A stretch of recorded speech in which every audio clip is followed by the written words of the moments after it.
everyone, it's Sharronda from Payorwait, and welcome to the Lovecraft Country Season 1, Episode 2, Whitey's on the Moon, live after show discussion. I have some fabulous guests this week. So happy that you guys came to join us. Just want to let you guys know this is going to be a spoiler discussion. So please do not be in the comment section talking about no spoilers because we're going to spoil everything for you. So I gave you your warning, and let's go ahead and introduce our guests. First up, I have our favorite older sibling, Shade Queen, okay? Shady Boo, okay?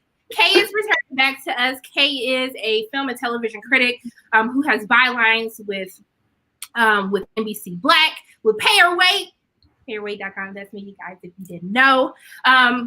And then also, too, I have a newbie coming to our live show today. I'm so excited to have Trey with us today. Trey is the deputy editor of Shadow and Act. Trey, welcome to the madness today. I hope you're not as shady as Kay is. No, I'm so happy to be here. You know, I was a guest last week. As you all, debunk everything. I was active in the comments. So I'm actually happy to be here in person and talking about everything with y'all. Come on, Trey. Sharronda, I'm gonna let that slide, okay? Because I'm actually not shady. I only speak facts, okay? Thank you. You know, you was being shady boots to the younger siblings, okay? You were. You know, I do love y'all though. Us, okay?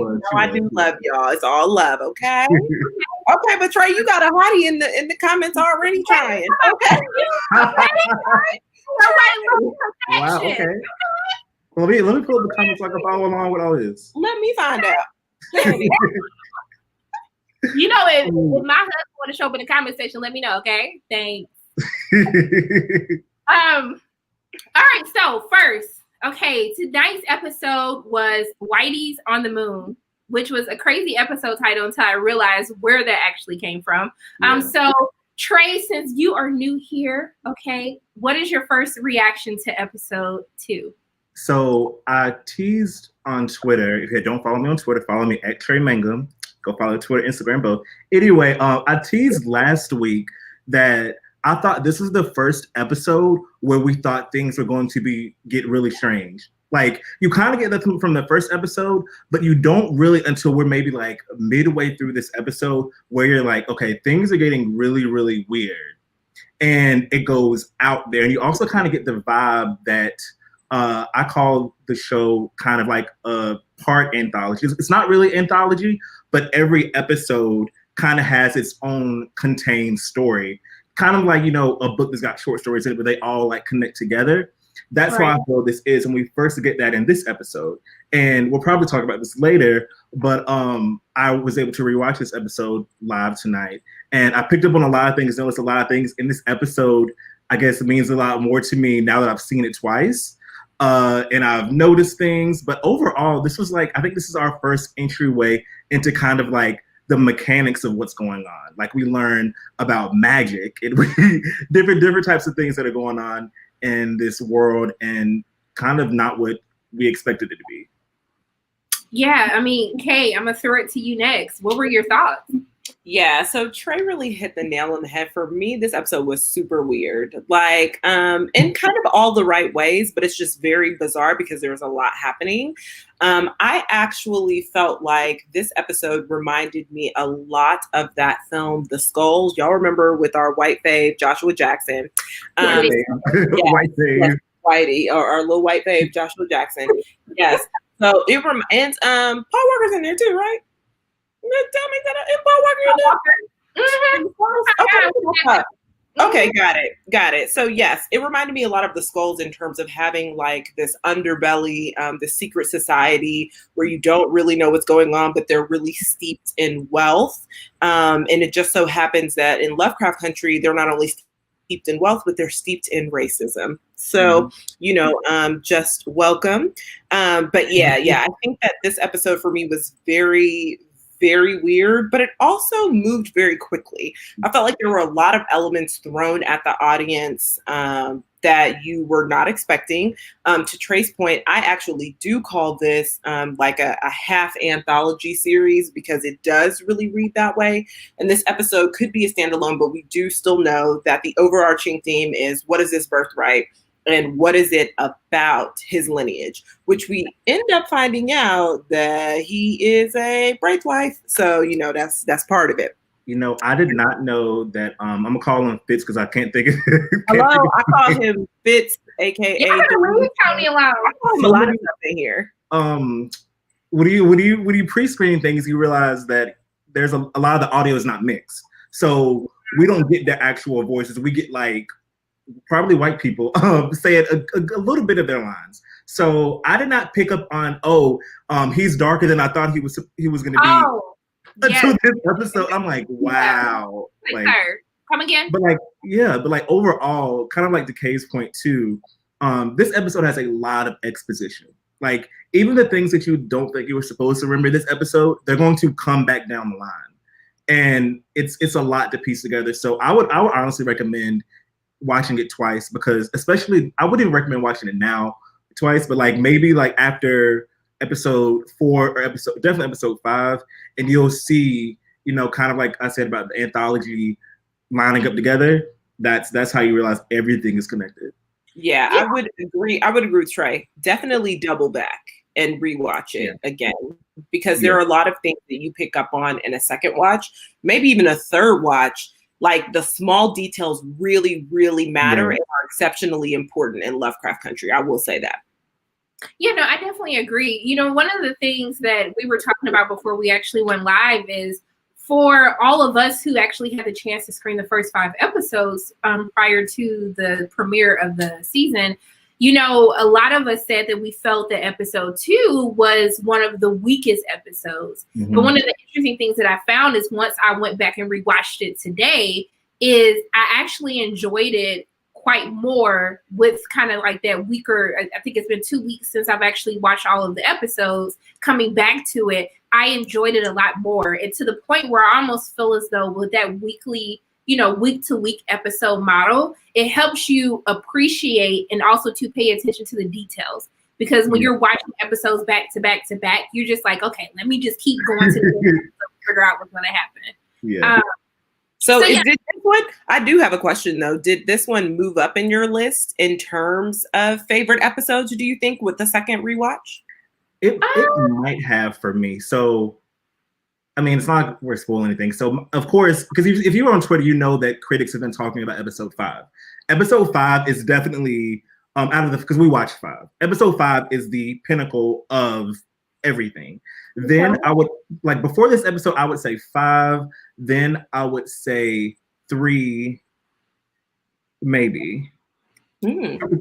5, 3, 4, 1. No. Take that back. 5, 3, 1, 4, 2.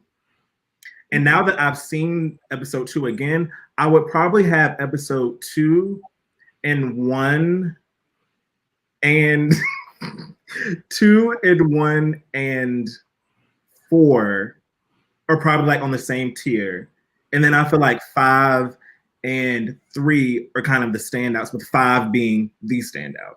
And it's not to say the other ones are bad, like they're not bad, just like they're all good episodes. But if I had to rank them, that's what it would be. Yeah, I mean, I will say, in my personal opinion, I do feel as though that this episode might have surpassed 3 for me.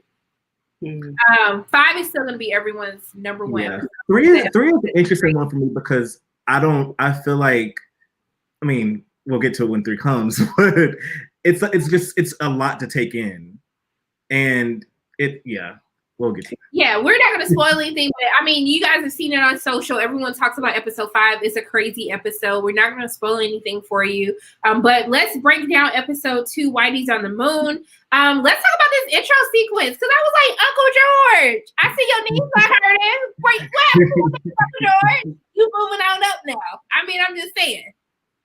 So what are you guys' thoughts on this opening song montage? Because we talk about the music so much of Lovecraft Country. It's opening up to the Jeffersons Moving On Up theme song. So what were your thoughts, and especially going into Letty's wardrobe, which was absolutely fantastic. Dana Pink, who is the costume designer for Lovecraft Country, she did such an amazing job. If you guys just want to go ahead and put the little equestrian blazer, just sell that.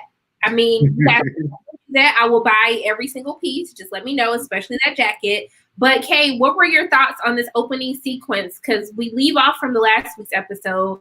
They have been through it. The devil has been busy. They are covered in blood. They don't know what the heck they just saw in these woods.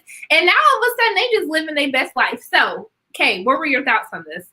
Oh, I thought it was perfect because really, if you pay attention to the scene, the people who are mostly engaging in the theme song are Letty and George, right? And it makes sense because what we later find out in the episode is they don't have their memories. So they are truly living in a euphoric state, right? Because they don't remember the monsters. They don't remember anything badly. Truly, they are just like, woo, we came up. This white man answered the door. He's cute.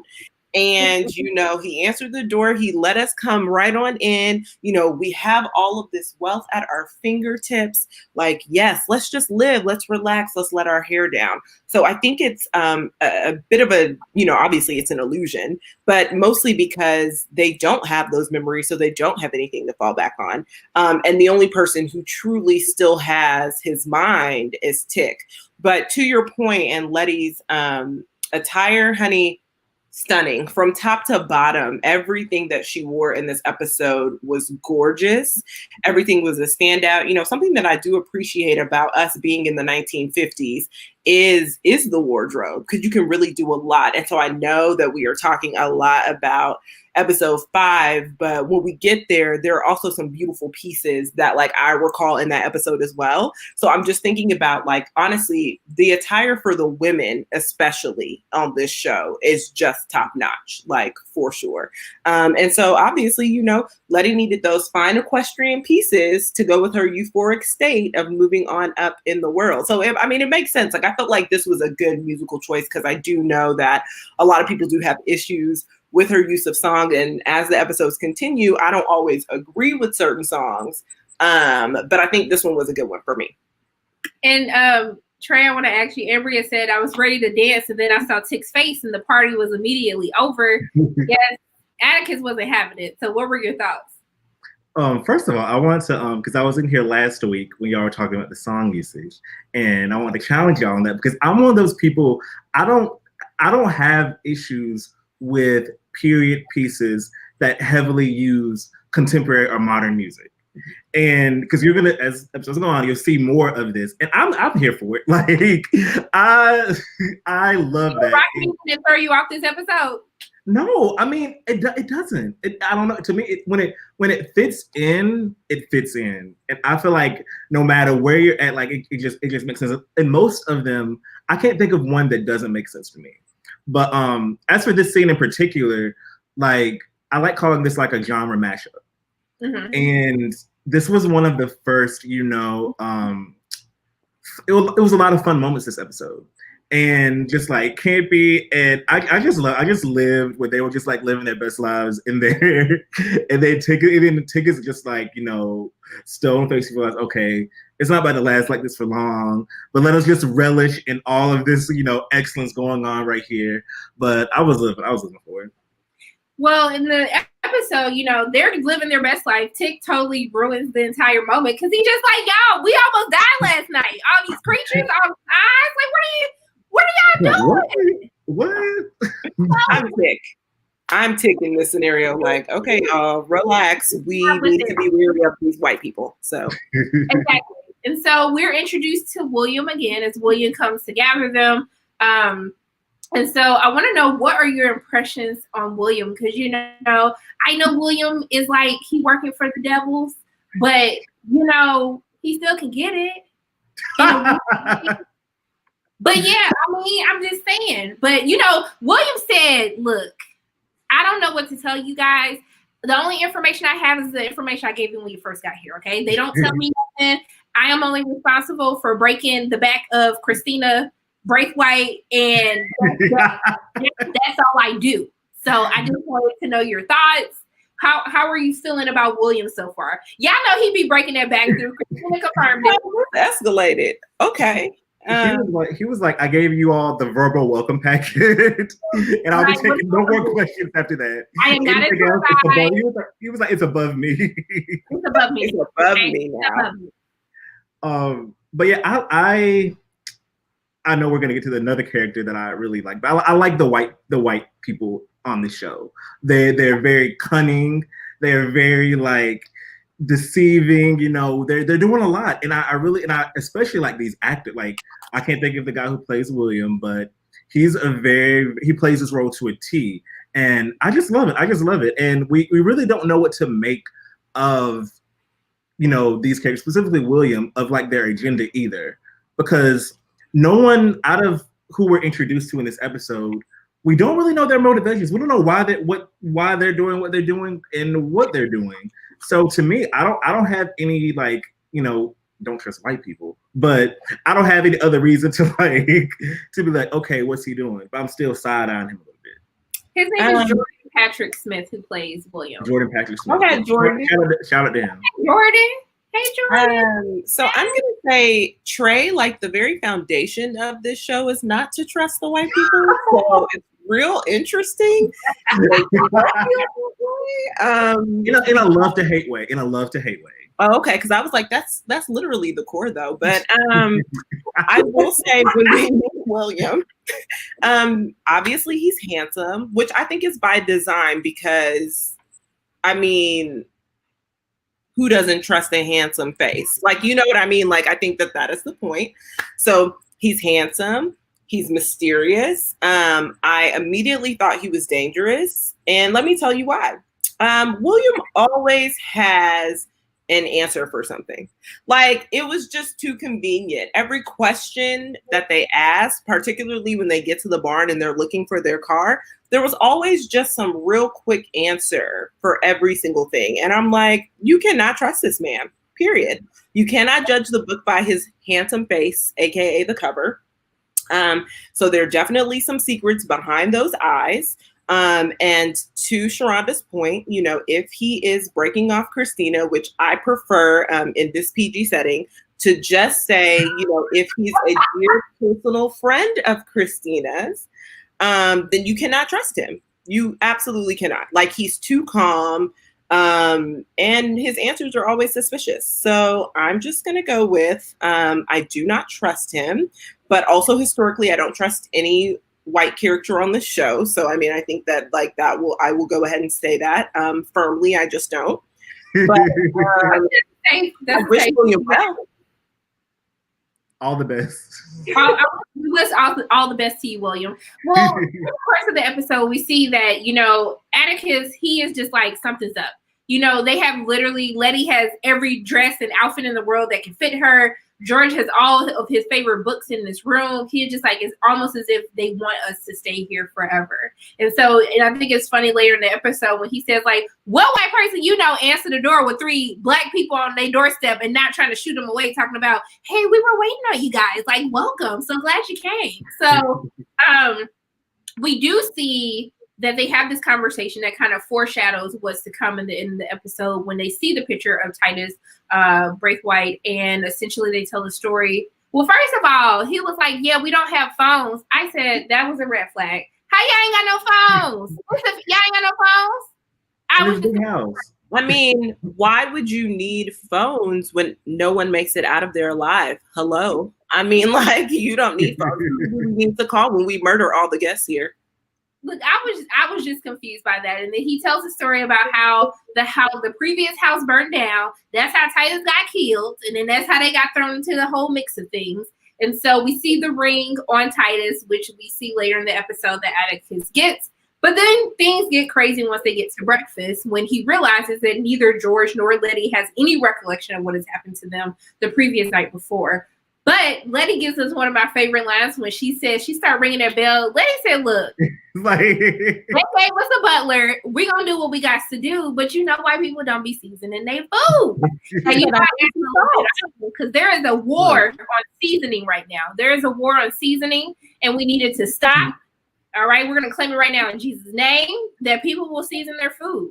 So I wanted to know what your reactions are, because we see that George realizes that William is watching them. He tells Atticus, hey, be quiet. They're watching us. And so they come up with this plan to go and search the town. And we're introduced to Ardell Raggedy behind. Okay, so I want to know, what are your thoughts on Raggedy Ardell? She get on my nerves. Oh, she's trifling. I ain't even gonna call her Raggedy. She is trifling. Okay, just nasty trifling. They were talking about the bears, how they said there was bears out. And then she was like, yeah, especially the black ones. I said, excuse me, Ardell? What you say? Talk about how they not smart. They think they smart, and then they nosy, persistent. I said, say it to my face, Ardell. Say it to my face. I dare you. I want to know, what were your thoughts as you were introduced to Ardell's character and, you know, outside of her being trifling and raggedy? So, Trey, we can start with you. She's definitely raggedy, and you can't act like that when you're that raggedy. At least have some sort of niceties about you. She just came out with a fierceness, like, what y'all doing here? But one thing I did want to note is that this is the first time that Tick hears the whistle again from that we got in the first episode. So I'm thinking, like, so what's this all tying together? And also, there's a lot of bad juju around, like, the tower, and we're like piecing things together, like, where's his father at? Like, where are they hiding him at? And it's just interesting to see how, you know, this woman and her dogs just roll up and they're like, okay, that's where I think Lady's the one who's like, that's where he's at. I think he's in there. And then you're like, okay, this is a lot. Then I just remember her raggedy behind had the nerve to say, talking about the dogs, not the ones who should be on the leashes. Like, the dogs would have, wait. Don't get me started. Go ahead, Kay. I'm sorry. I just remembered that. Listen, so I will say a couple of things. To your point, when Letty was ringing the bell, that reminded me of Get Out. So I immediately had a Get Out moment where I was like, ooh, child, okay. And then to your point, Ardell, listen, Ardell is the type of racist where she puts all of her cards out on the table. Like, there are no secrets, right? So when we meet, like, Christina, you don't really know what side she's on, right? She's hiding a little bit of herself. I mean, like, we know, well, everyone here except for Trey, we know that the white people can't be trusted. But, you know, like, very much, like, she's still very much hiding parts of herself. Ardell is like, listen, you blacks gotta go. I don't like you. I don't need you here. And I will sick my dogs on you. Now, something that stood out to me that no one talked about was how lily white this town was. There were no brown people. Not white. Yeah. There were no black people. There were no brown people. All the townspeople were white. So that's why you know you can't trust them. There's not a single person here that looks like you or even close to you, honey. And when they meet Ardell and she says, oh, you're not the type of people that would normally be guests of Sam Braithwaite. That's how you know, honey. That's when you know you need to leave. Like, before her dogs started doing what they were doing and they realized, you know, that obviously Montrose is probably hidden in this tower. Before we even got there, just the fact that everyone around you is white, and she said, oh, y'all aren't the typical guests? Hello, the typical guests are white, guys. You need to leave. Like, I just do not understand. It's time to go. So for me, you know, Ardell is raggedy, yes, but she's the type of racist you can deal with because you know what you're getting yourself into. Whereas everyone else thus far has way too many secrets. They're pretending to be nice. They're pretending to treat you well. They're giving you clothes and books and unseasoned food. And you're like, yes, I'm living. But are you though? Because they're probably going to poison you. Like, honestly. Look, Silverside, he said I was uncomfortable for them. Meg said, this town gave me midsummer vibes. I definitely felt that. And then Luna said they weren't even dressed in the current style either. That should have been another red flag for them. Hello. So Accurate. True. So, one of the interesting conversations that they have prior to walking up to Ardell Raggedy Behind is when Letty starts asking Uncle George, hey, like how many people did Tick kill in the war? Like, does he have shell shock? And then he went off, honey. He was like, no. It ain't my fault that y'all don't remember what happened last night. But what you're not going to do is you're not going to slander my name. You're not going to try to say I got PTSD. You're not going to say. To be fair, he does have PTSD. I mean, like, also though, sir, you should probably manage that. I mean, like, it is not your fault that y'all are in this lily white town. Yeah, it's not your fault that you're in this lily white town of murderers, but you also have PTSD. Like, two things can be true. So, I mean.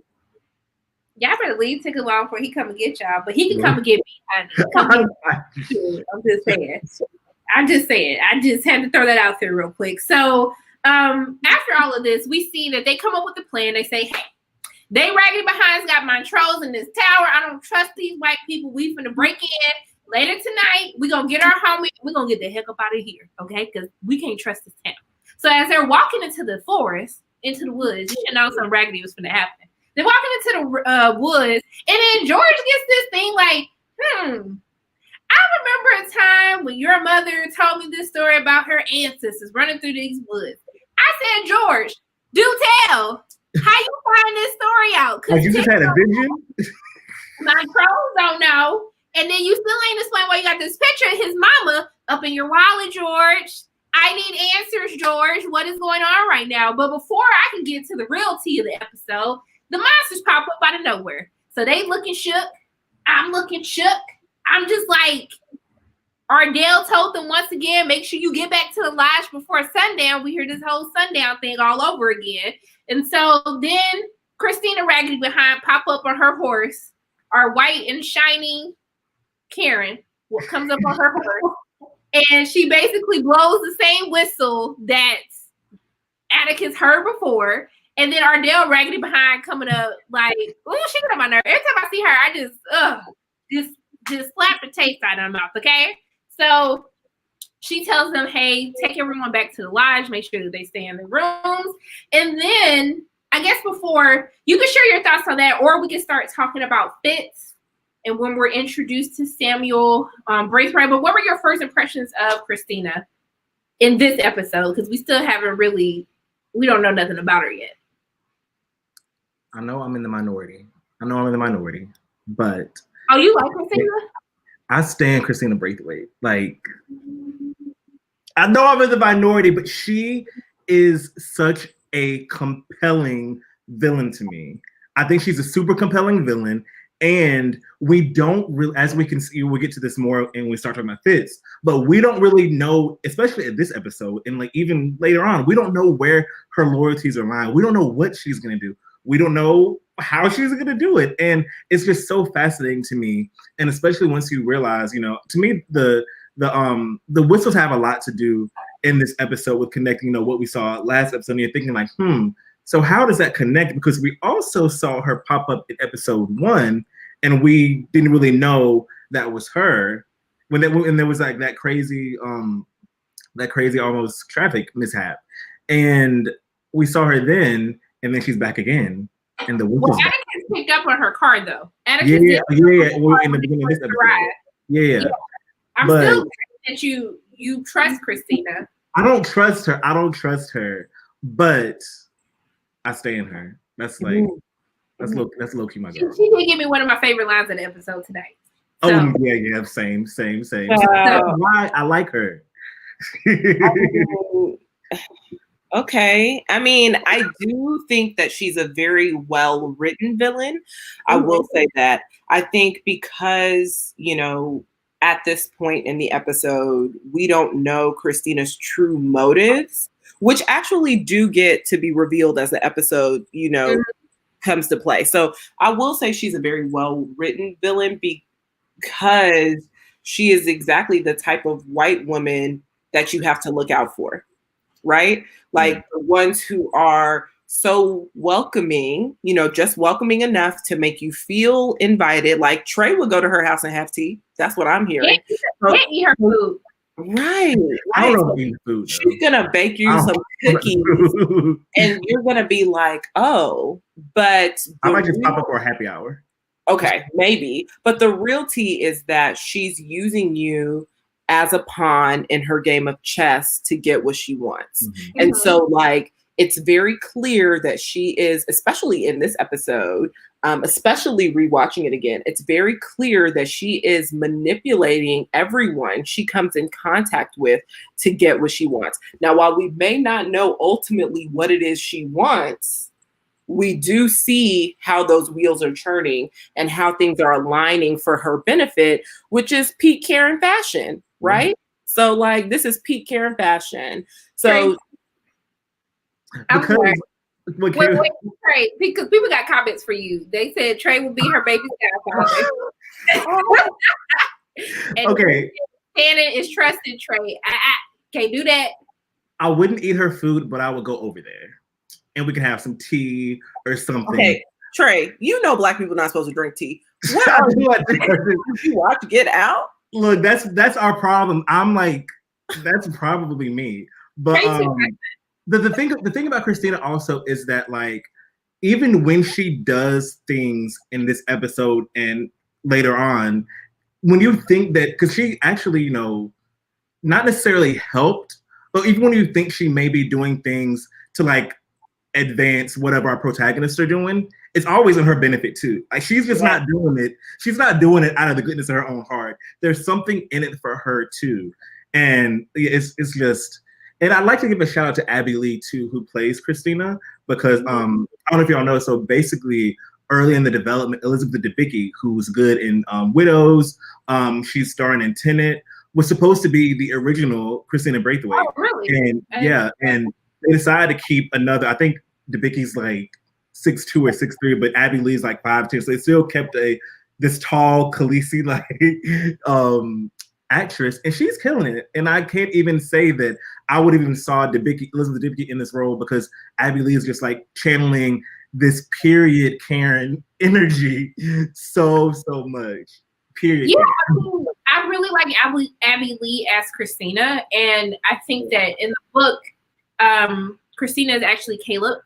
So they changed her character to a woman for the story, which I think it helps you really understand her motivations behind what she does a little bit better. And we really get to see that, especially as we're introduced to Samuel, Fitz, whatever you want to call him. His name is Fitz, honey. It's Fitz. So we get to meet Fitz. So Christina takes him to meet his daddy Fitz. And this when his little raggedy behind. Well, first of all, I'm assuming they were taking part of his liver out, because that's the only organ I know that regenerates after a while on its own. I mean, I couldn't tell if it was his liver or his kidney, but I think it was his liver. It could have been a kidney. I don't know, because your kidneys, you gotta go on your back. I think it's on your back, and they were under his rib cage. I think it was his liver. Okay. So we find out later what that whole nonsense was about. But he brings up the Sons of Adam, which is this group that all of him and the other Lodge members that are headed to the Lodge are basically members of. And we get an early inclination on kind of what Christina's motivations are. So he references a scripture from Genesis, and he asks Christina, what does this mean? Like, what is so significant about this painting with Adam? And that's when Atticus says, Adam put everyone in their place, right? And so Black people are in their place. They see them as beasts. They see them as animals. And women are also in their place too, because it's called the sons of Adam, not the daughters of Adam. So we know that women, and we're quickly reminded throughout the course of this entire episode that women have no place, that they are seen as low. And as we find out towards the end of the episode, even lower than a Black man, which is an interesting conversation that Atticus and Christina has. And yeah, I mean, I was just like, first of all, you're darker than I thought. I said I'm gonna protect my peace. I'm not even gonna let him get me angry how he did earlier today when I was rewatching this episode. So Kay, it looks like you have a lot of thoughts on this. What were your first impressions on Samuel's raggedy behind? Well, I was gonna say, first we should preface that it's not necessarily that women or Christina is beneath Black men. She is beneath this Black man because he has white ancestry. So I think that's important to notate, because she doesn't necessarily fall below any other Black men. Like, she's not below Uncle George. She's only below Atticus because of his birthright, essentially. But before I even get to Samuel's right behind, can we just talk real quick about how that cow birthed those monsters? Can we talk about that? Because we left the part. No, where she was there with it. It was before. It was after. It was when it was after the dream sequences that happened. Oh, okay. We can get to the cow. And also, when you guys comment on this, why they always blaming Eve for the fall of man? Okay. Yeah. I mean, because it's the easiest thing to do, right? Blame a woman because you weren't strong enough to blame the woman. So I will say, when Fitz hears that Christina is against it, he's like, oh God, I raised this woman. I'm gonna call him Fitz. When Fitz realized that, Christina was against this notion that women are to be blamed for the downfall of mankind, which, thank you, Christina, you're right. Women are not to be blamed. He was so annoyed with her. Like, you could just tell in his face, like, damn, I really wish I had a son. And like, she's really a disappointment. And that's when you really first get to see kind of the contention between the two of them, and realizing that like Christina's only focus truly in life is dismantling the patriarchy. Like, Christina wants to belong. She wants to have her seat at the Sons of Adam. She wants to be appreciated, but that's not something that will ever come to be just because of, obviously how the hierarchy works. So I just will say that Samuel, aka Fitz, aka Mr. I'm obsessed with mortality, immortality. Excuse me. He thinks that he is more powerful than he actually is, and that becomes evident almost immediately. So even in his interactions, just with Tick and with Christina in that scene alone, he has sort of like a God complex that he can never live up to. Those were kind of my first thoughts. Well, I just want to give I do want to give everyone backstory. In the book, they actually have a spell that they cast on them where no harm can actually come to their body. So they technically, they can't really be hurt, or there's no harm that can really come to them. But in order for him to do the ceremony, he had to lift the spell in order for them to be able to cut into him to get a piece of his liver to feed to everybody. Child, I still don't know what that was about. But I just wanted to give you guys that backstory that they do have spells that protect them from being killed. It just doesn't protect them from immortality. Well, it was the ritual. So he gave of himself because the ritual states that Titus gave physically of his body to the other brothers. And so he needed to do the same thing. I'm like, y'all out here wild. I'm not going to eat this man's liver. Don't eat that. Look, Tick was like, don't eat that. Don't do that. But yeah, I mean, Trey, did you have any thoughts on Samuel, or do you want to just hop into these dream sequences that we were kind of brought in? I did want to say that there was another standout line from Christina in talking about the Adam Eve stuff. She did say biblical literalism is for the simple. And I was like, okay, this is like, she's kind of speaking about how we conceive, like always framing Adam and Eve that way. So I was like, shout out to you. But this was kind of like the first time that we saw this dynamic between this father and daughter. And it's going to be very important for us to remember how they interact later on. I mean, I agree, Trey. Like, yeah, shout out to you, Christina, for actually giving us the real on the Bible's iteration, but also you're still using it. Peak white woman. Like, right. It's good for her right here. I found out the truth, and yet it is to serve me. Got it. So after this, Fitz basically says that he doesn't want to see anything else from Atticus until the ceremony is about to begin. She takes him upstairs, and then essentially they have this conversation.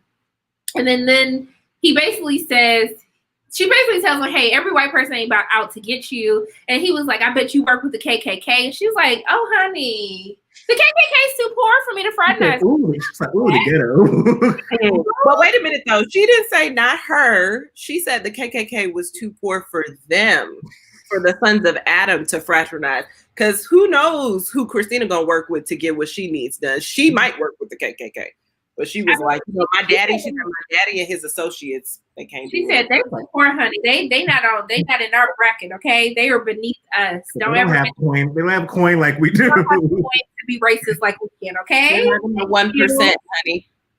They're not. I thought that was very interesting that she said that, but we see that he tries to. This is also when she lets us know that William was breaking her back in, and then also too, we see that they have a conversation where Atticus asks her to remove the spells because he figures out they're wizards, which I thought was funny because you can really tie that back into the KKK, but that's a whole different story. Mm-hmm. But essentially, he tells her to lift the spell so they can get their memory back, and then we see that everyone starts screaming. You hear Letty screaming, you hear George screaming. But one thing that I do want to mention before we get into the during sequences is that George ends up finding this secret library, right? And so I think it's very interesting when he finds the book, and the book is called, I want to make sure that I get this right because I did write this down. The book is called The House on the Borderlands and Other Novels. So this was actually by William Hope Hodgson, who was a British author that H.P. Lovecraft actually really liked. His book was actually published with Arkham after its initial release. And so I think, what was the book about? The book is about these guys who find this abandoned house. They find a journal from this recluse who talks about all these supernatural things that were happening in the house before he ultimately met his demise to the house. And so as the bookcase opens, it was just right there. Just out of all the thousands of books in the library, you find this book on the Brotherhood of Dawn just right there for you. So I wanted to get your thoughts on that. Do you feel like this was set there on purpose? Maybe it could have been Christina who left the book for George to find. What were your thoughts on that little piece? And also, too, George's facial expressions for the rest of this episode were sending me the entire time as the bookcase opened. Just saying. Okay, we can start with you. I mean, you know how I feel. Everything, and I do mean everything in this show has meaning. There is something behind it. There is no reason why you should believe that this novel happened to appear to Uncle George with no meaning. Again, Christina definitely manipulates everything. She is playing chess when everyone else is playing checkers. So, you know, she is 12 steps ahead even when you don't realize. And so for me, I know without a shadow of a doubt that this particular book was placed there intentionally. There's no reason why it wasn't. So MCJ says, I feel like the books that George thought of appeared to him. And then also, too, Sierra says that she has a feeling that William left the book for Uncle George. Hey, them two. Those two combined, honey. Trey, what were your thoughts on Uncle George finding the book? I thought that it was pretty convenient. But I would say, like, Kay's observation was something that I didn't really connect the dots to until my second watch. I mean, I knew going to the other episodes, but, like, Christina is literally out here just like moving. Christina and William are out here moving, and everyone just needs to keep up with what they're doing. I think we'll see Tick at the end of the episode, but like no one is really moving like she's moving right now, and that's why I told y'all that's why I stand her because no one's moving. Like you can not like her, you can definitely not like her, but she's doing it. Like, I will say this episode opened up Tick's eyes, so you can expect him to start moving differently. And that's something we see in this episode too. He's starting to realize just how smart she is. I think once he, finds out that they are wizards and they have that really weird conversation in the hallway and, she doesn't hide the fact that there's magic. I mean, he pretty much just calls her out and then she just like, all right. cool, like you get it now. So I guess, whatever. She's still 12 steps ahead, but I think that she may begin to underestimate Tick, and I think Tick may be able to start catching up with her. Because I call what we've seen so far the first half of the season. For much of this half, she really doesn't really, I guess, bat an eye as far as like her moves. But we see her start to unravel, and here it's just like she's at a different level. And Tick is very, very close, and like you can just tell. Like, I don't know if it's the Braithwaite blood or something like that. I don't know if it's Braithwaite blood or something like that. Because they're insert number cousins, something like that. I don't know. Maybe it's that Braithwaite intuition. Yeah, it could be that ruthlessness in their blood that they got from Titus or something. Yeah. Like. Ooh. I just blocked somebody by mistake. Oh, okay. Sorry. Somebody got some good theories. I know. I was trying to block people. I blocked my friend by mistake. He gonna kill me, y'all. Oh my goodness. No. I know. It's so terrible. I love him so much. I don't know how to unblock him. Dang. Okay, I'll text him later and tell about that was by mistake. So after all of this that happens, even though Trey is somehow still standing, Christina behind. Oh Lord, you almost made me curse, Trey. Okay. So we get into these dream sequences, right? So we see that they are locked in their rooms. They don't want them to come out until the ceremony is ready to begin. And so this is when we initially see Letty. So Letty is there. Letty's trying to find a way to break herself out. And essentially, she hears somebody trying to get into the door. Then she's about to stab somebody. And then we realize, oh, it's Atticus, girl. Don't kill Atticus. He's one of the good people. Just don't do that.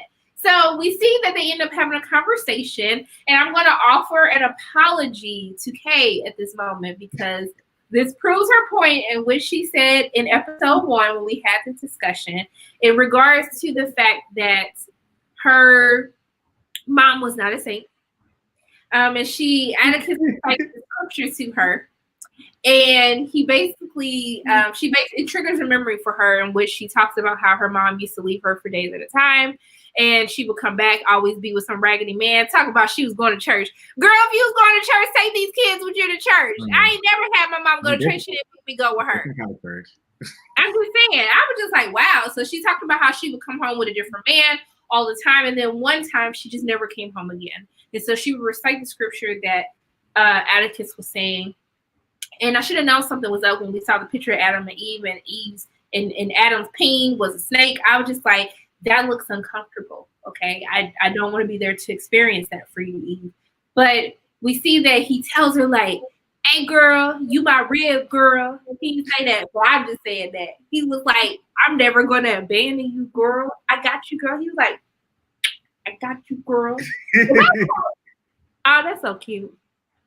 That was just so sweet to me. But I should have known something was up because then they start kissing and then like they finna get the boom boom, like the room gonna turn into the boom boom room. And then we go to the other side of the building and we realize that Atticus raggedy behind sitting up here in his room. And I was like, oh my God, what is happening? And so I want to get your thoughts on all of these different dream sequences because with Atticus, why y'all do Atticus like this, okay? Everybody else getting they first love. Okay, we got Uncle George raggedy behind getting Dora. I said, why Atticus' mom in your room? Why she in your room, George? Spill the tea.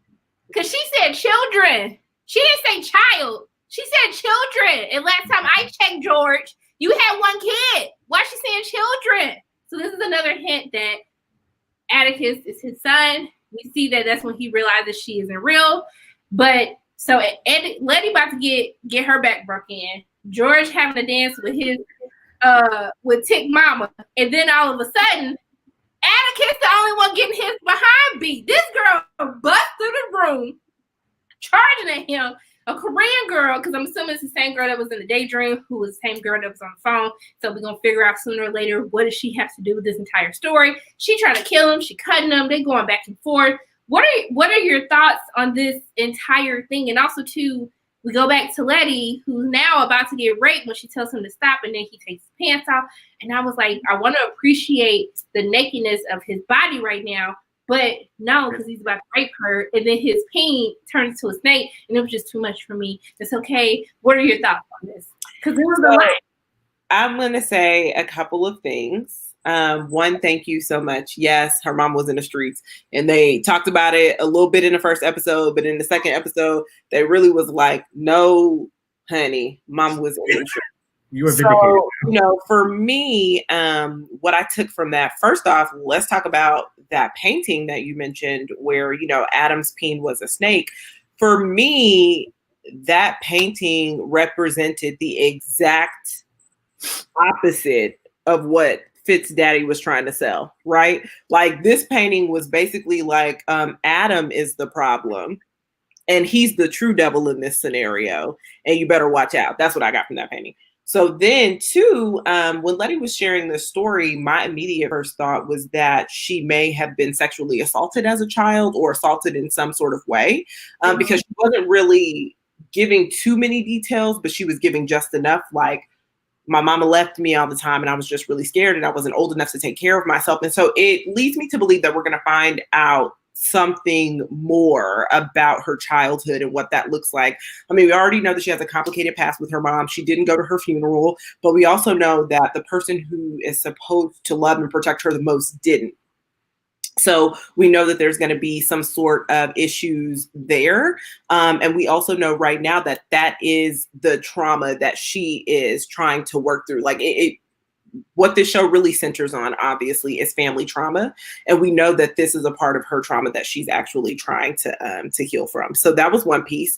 Number two, child, we already know George and Dora, like, it ain't no secret at this point. You done already got her photo in there. You done already had this weird look on your face in episode 1. We already know that y'all was together. Now, okay, do you miss Dora or not? Because she's still alive. So anyway, that's how Dora alive?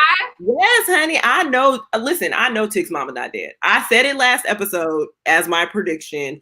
I'm saying it again. That woman is alive. So we can go ahead and move on from that. And when she'll be reunited with her family, who knows? But I'm done with that. And then to Tick's point, Tick is dealing with a lot of PTSD, which I also said this episode. So it's going to be interesting to see how his time in South Korea really comes into play with progressing his legacy, because I do feel like the show, while the show is really steeped in family trauma and healing from that, it's also about how you move forward for your legacy. And so when we get to him having this baby that is this half Asian baby that I'm still convinced is going to exist by the time we get to the end, we need him to deal with this kind of emotional trauma and the PTSD. So yes, those are my thoughts about those dream sequences. Uncle George was being a little shady when we got to the end of the road and everybody made it out their dream sequence with, again, a bell, which these bells are all about to get out. That's all I kept thinking was like, ooh, this is very get outish with all these bells. When the bell happens, they all came out of their dream sequence and, Tick want to know, okay, Uncle George, who was in your room? Why do we need to know, honey?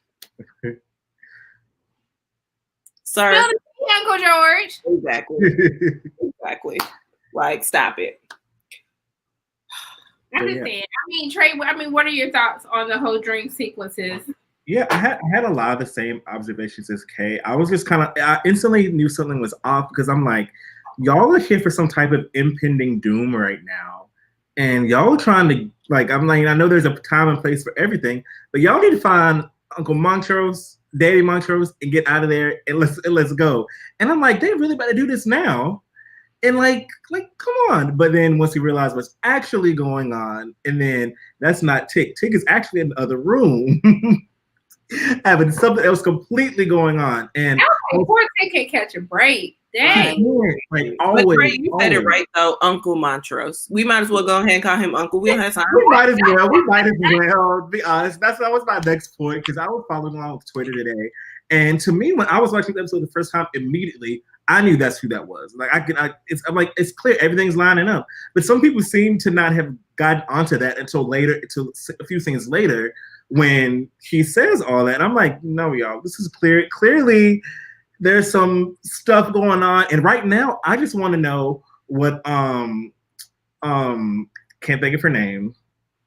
What Wife at Home has to say about Hippolyta. Yes, I want to know what she has to say about all this, because clearly, because everybody else knew. Did she know? I mean, maybe. I do kind of feel like, though, Dora was just really not letting her husband block her life's blessings. Like, she wanted a baby, so she went to his brother. And, sometimes those things happen in life. So maybe Hippolyta, I kind of feel like Hippolyta came later. Like, I feel like this was probably a scenario where George and Dora really realized that they had a deeper connection. The fact that they've known each other since they were kids. Yeah, I feel like, and just because of the large age difference between Tick and Dee. So I really feel like probably what happened was, they just realized they had a true connection, and they couldn't deny it. Got this baby and was like, listen, Montrose, you're gonna have to claim him as your own. And then Hippolyta came in. So Kay has a theory about her still being alive. She is alive, honey. I don't know how far I'm on with it yet, but I'm keeping it up here. When we see Dora, all I know is this: when we get to the end of episode 10 and Dora is still alive, okay? I want y'all to just give me my flowers. So I'm gonna say that gives me flowers. Look. Once we get to the end of the dream sequences, we see that all of the sons of Adam, they're actually watching these things happen in real time. And we hear the whispers of like, what is Samuel's daughter doing here? She's not supposed to be here. What is going on? Like, and they're basically hyping up Atticus, like if he's actually a part of this bloodline, we're going to be good to go for our, whatever this little crazy ceremony that they're doing. But we see that when George and them come out, as you said, he's encouraging them. And I love that he tells them, even though he's being raggedy, he's deflecting to not tell Atticus the fact that he is the father. But he tells Atticus, don't let them make you think you're crazy, because that's what they will make you do. And I think you all had those situations where, they make you feel like you're going crazy or you're being angry or you start not being sure of yourself. And I love when he tells Letty, like, I know you're not scared. Like, Letitia F. and Lewis isn't scared. And so I love that he kind of brings them together. He can see the fear in their eyes. He can see that. Because you saw that look that Letty gave Atticus. She looked at him like, I wish you would come near me right now. So I love that they get them back together. But we're once again reminded as William comes with his little dinner bell and tells Letty that she can have dinner on the patio because women aren't allowed.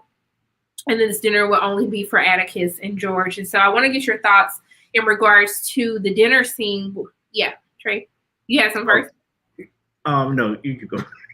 I just had a thought. I'm trying to hold. They have me standing for Christina again. We see that Samuel comes to the dinner, and I love that William whispers to Atticus, looks beautiful in his tuxedo. Okay, I just had to take a moment for that. And they show up to the dinner. William tells them that, hey, even though they don't want you to be here, know that you deserve to be here.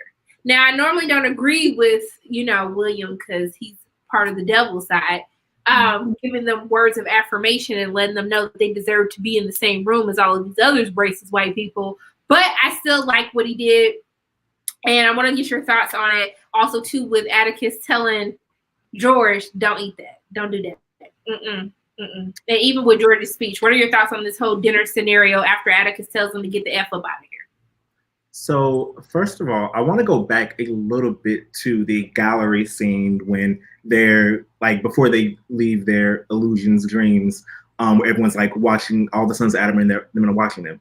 Everyone, if you go back and rewatch the episode, pay particular attention to Christina in this scene and remember what she's doing in this scene, because it'll make so much more sense. Just go back and remember she's up to something. Well, give us what was she doing? She's looking very dazed. Okay. Looking very dazed and confused. She's looking very dazed, and it's gonna make a lot of sense. I know what this is tying into, but yes. Yeah. and then we get to the dinner scene. I will say we were talking about how this episode seemed like different looking back at it. I will say a lot of times in this episode, this was the part where I was kind of like, what's going on? Like a lot this bougie KKK cult they got going on here. What's all of this nonsense about? That's the KKK. And then you got Uncle George like, I read your book. And then with the whole Freemasons, it was pretty interesting. But a lot of it was like, okay, where are they going with this? Like what? Like, but then it does tie together. But I was proud of Uncle George being like, hey, we're gonna do this, and then Tick's like, everybody get out, and then they looking around like, I know you're not talking to me. Tell me to get up out of here. I know you're not talking to me, but they did, because this is Titus Braithwaite's dun dun dun. Like they got listen to him. So I thought that was pretty cool. Child, that one drop Titus ancestry took him far, honey. Oh my God. So I will say in this dinner scene, it was peak whiteness for me. Really just having these white people, ready to eat this man's liver, because they want to ascend to the next level of whatever their secret society is, and they want to gain more power.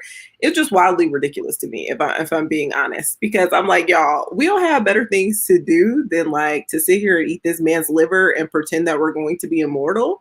Like, y'all really want to be immortal? Like, for this feels like a lot of work.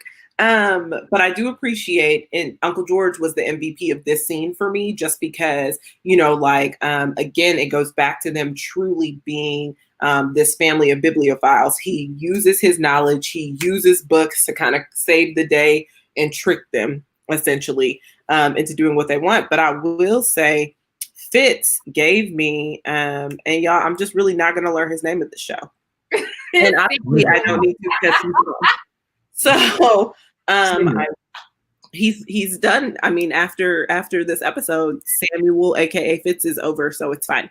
So I will say he gives me the best line though, where he basically is like, "Don't confuse necessity." Like, what does he say?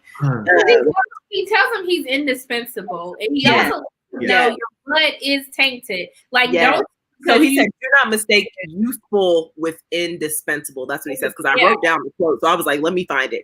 Don't mistake useful with indispensable. And I was like, actually, that's a really, really, really good point. And I will say, as we watch Christina make her chess moves, keep that quote in mind. Oh, you gonna drop the mic after that? Okay. She was like, boom. Right.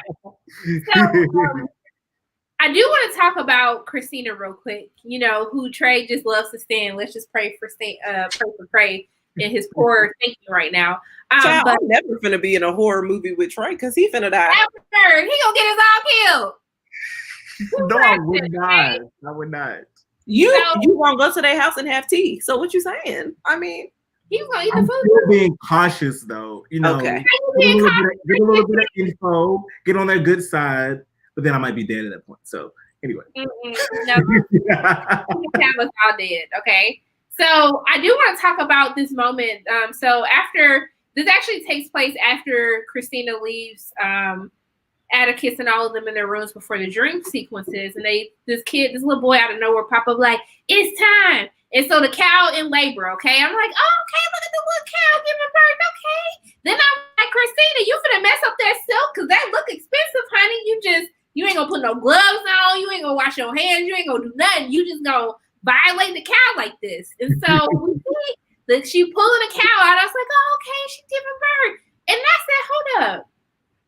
I said, can we get Peter on the line real quick? Because how they using these cows to give birth to these little creature things?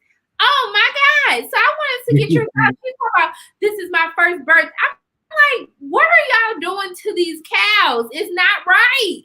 How are the cows giving birth to these creatures? I feel like way. Trey, what are your thoughts? Oh, okay, you can go first. Oh, I'm sorry. So I I actually come from a family of farmers, so I've seen plenty of calves being born, like way too many actually. And I just want to say, when that little demon creature came out, I don't know, she calls them guard dogs, so I'm sorry. When that little creature came out, I was like, what in the genetically modified scenario do we have here?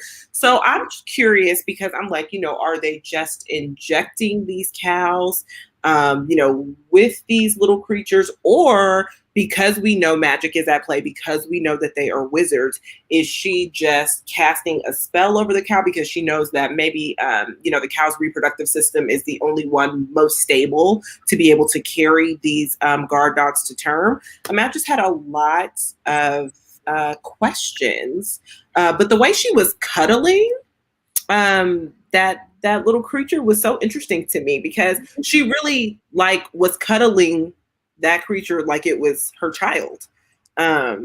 She had a very odd attachment to it. So it's really very sad. It was her first birth that she gave, and Robert said it's literal back owl disease. Robert, oh my God, Robert. So it's just really interesting. I feel like we'll learn more as time goes on, because I feel like these creatures are bred to protect her, in a sense. And I don't know where they came from. Nasty. It was just nasty. And Dirk said that's why I don't drink dairy. And I don't know after this if I could drink dairy either, because that just wasn't for me. I mean, what were your reactions to the little? I don't even know what's calling them. Where I just felt like that's a violation. Did the cow say that she wanted to give birth to this little raggedy creature? All I know is my girl Christina was a happy mother. She was a happy mother. She Your just girl Christina? She just took over for the mama cow. She was just like, I'm here, give me this baby. And Trey is in a sunken place, y'all. He in a sunken place, okay? Look, it's all funny. It's all going to make sense of why I stand Christina Braithwaite. But my girl was a mom. Like, what? I was not your girl though. My girl became a mom. And look, people are like, Ann said Trey, sir. My girl became a mom. About it. Okay. Pulling this car back onto the road right now. We were noticing that she has a particular attachment to this newborn, and it makes you wonder, what is this newborn going to do for her that she just hasn't had before? And it makes you think about what's really at play when we as far as these things, and I think that's important to note as well. I want to talk about one of my favorite moments of the episode. And I want to apologize in advance because I said I wasn't going to objectify Jonathan Majors, but I have to. Actually, you know what? Before we get to that point, I do want to say I skipped the whole part because I just wanted to get to Jonathan Majors being naked in the episode. But I guess we do have to talk about the fact that after the dinner, they go to the tower to try to break out Montrose. Ardell ragged behind coming up like, my dog's getting dinner tonight. Girl, sit down. She get on my nerves. Knocked her the F out. Okay. Because she bled all the way out. I noticed. I had to look. I was like, oh, Ardell is no more. Exactly. So she knocks her out. Then they get to the little chamber. They realize Montrose gone. This dude and dug himself all the way up to the ground, all the way up through the ground, up to the earth. And then Jordan's like, hey, Montrose, how you doing, sir? Like, what are you doing? And then his raggedy behind, what does he do? What are y'all doing here? I couldn't save myself. I ain't talked to you in 5 years and you fell for this. I was like, wow, Montrose, for someone who got a whole crew coming to get him, why are you getting on George? Why are you getting on Atticus? Then George's like, don't talk to him like that. I talk to my son how I want to talk to my son. So you're quickly introduced to this very dysfunctional relationship between Montrose and Atticus. And I want to get your thoughts on that as we see them speeding back, trying to get out to the bridge, get into this car accident, literally look like they rammed their car into thin air, but it was the impact of them actually running into a wall. And we see that Samuel said, "Hey, didn't I tell you? You thought I was playing with you? You thought I was playing? Let me show you how I'm not playing." He ends up shooting Letty, and he shoots George. Like, what you gonna do? You gonna do the ceremony or not? What's good?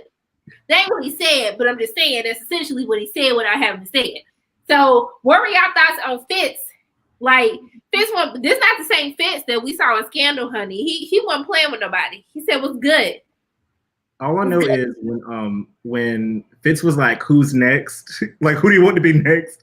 I felt, the meme of Diddy on The Voice where they're just like staring each other down. I felt like they weren't looking at each other, but I felt like that was Montrose and Tick. He was like, "Don't move," and then boom, somebody else gets shot. But Montrose was like, "Hey man, I don't even think you want to play with me. Like, go ahead and do that ceremony, son. Like, just." So let me just say, when we first meet Montrose, he got a lot of words, right? Montrose is ungrateful. He is stubborn. He is ornery. He is mean, even. And baby, as soon as that car crashed and Fitz stepped on out, he changed his whole tune. "Oh, y'all, we gotta do what Fitz say, honey." Like, where was all the words before, Montrose? Where was this humble demeanor before? Okay. So, yes, that car crashed, things escalated. Fitz felt the need to take back his power. And he wanted to show them, we make choices in life, and choices come with consequences. You chose to escape and deny me of my immortality. So the consequence is I'm going to shoot Letty, and I'm going to murder her here on this floor in front of you, and I'm also going to shoot Uncle George. So I want to talk about the best consequence, though, because the best consequence that happened out of this is the fact that Atticus had to agree to the ceremony. My God. Okay, I'm sorry. I just that was the best for you. Let me take a seat real quick. Honey, let me tell you something. Baby. Jonathan's working on his body, honey.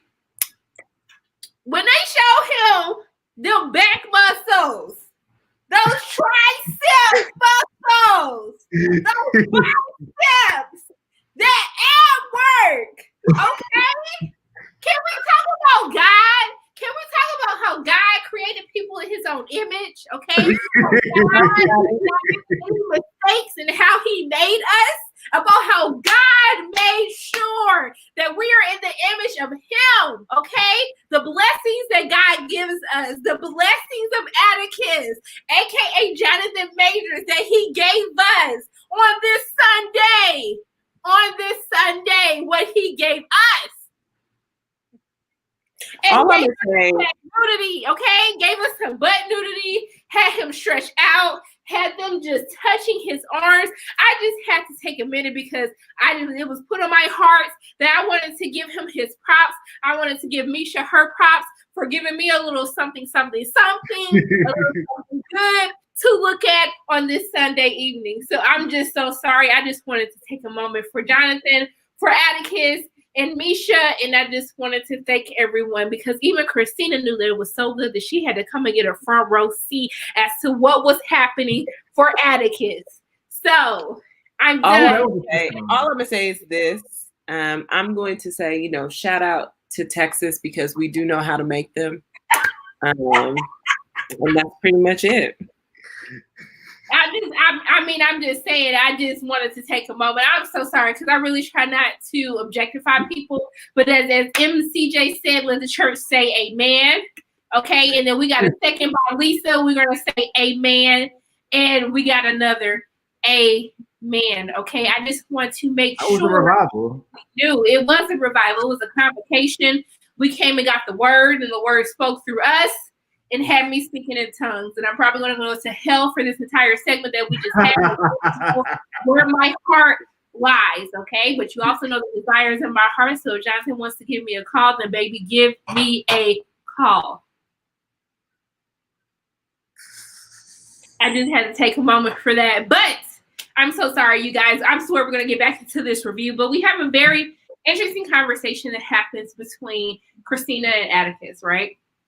And she brings up the fact that she talks about their toxic relationship with their fathers, how our fathers abuse us and we immediately come running back as soon as they need us. And they have the nerve to say it's because we're family, almost that they kind of deserve the abuse, right? In the name, we're family. So it's okay for us to, as what Atticus went through, to be physically abused, to be emotionally abused. And she talks to Atticus, because he kind of tried to make a little sly remark. She tells him that it doesn't, because of who your great grandfather was, you get this ring that I've worked hard for that I could never get. And because you were born a man, you automatically have to do nothing but be a man to get it. And then Atticus tries to be shady and adds it, and a black man at that. Like, because I am a man and I'm a black, I still mean more to your father than you could ever mean to him, just because I am a man and I have the blood of Titus in me. But she tells Atticus that he should seize his own journey. He shouldn't follow the journeys that others lay out before him, follow the course that he has set, and he needs to seize his opportunity. And so, Kay, I want to get your thoughts on that whole conversation between the both of them. So first off, what becomes even clearer in this scenario is that Christina not only hates men in the patriarchy, but she is using Tick and manipulating him in this conversation, in this very conversation, by drawing on a commonality that they both have between their fathers to still get what she wants. Like, it becomes clear that her intention in this entire scenario is never to help her father. Hell, she does not care if he dies during this ceremony. In fact, that's what she's banking on, right? Because she wants to take some of this power. She wants a seat at this table, and she knows with him gone, that's the only way to do it. So I will say that there was some truth in her speech. I'm not saying Christina's, has to lie to get what she wants, because there was a lot of truth in her speech. I mean, I do believe that, to a degree, families can be the most toxic individuals in our lives. That's why we need to set healthy boundaries, regardless of whether they're family or not. She was right in saying that, destinies are not decided by the ancestors, that we do still have choice. We still make choices, and those choices will impact kind of our legacy and our heirs. But, when it comes to daddies, she's right. Tick ran as soon as he got that letter, literally ran. He had been hiding out in Florida. He was not concerned with Chicago. And the moment he got this mysterious letter from his father, he came. It didn't matter that for 5 years they had not been in contact. And, in his eyes, it was like, okay, my dad needs me. I'm gonna drop everything and go. And to a degree, Christina has been doing that same thing, kind of with her father as well, and really sticking up for him and his choices. And they're both kind of at the point where it's like, okay, no mas. Because clearly, Tick has just been reunited with his ungrateful daddy, Montrose, Uncle Daddy. Ooh, Uncle Daddy liking claws. Oh. So anyway, yes. So, he has just been reunited with his Uncle Daddy, who was wildly ungrateful. So he's over it. And, Christina basically is plotting behind Fitz's back to have him murdered. So, I mean, here we are. The fact that you still call him Fitz. Trey, I don't need to commit his name to memory. He dies. So, I mean, it's okay.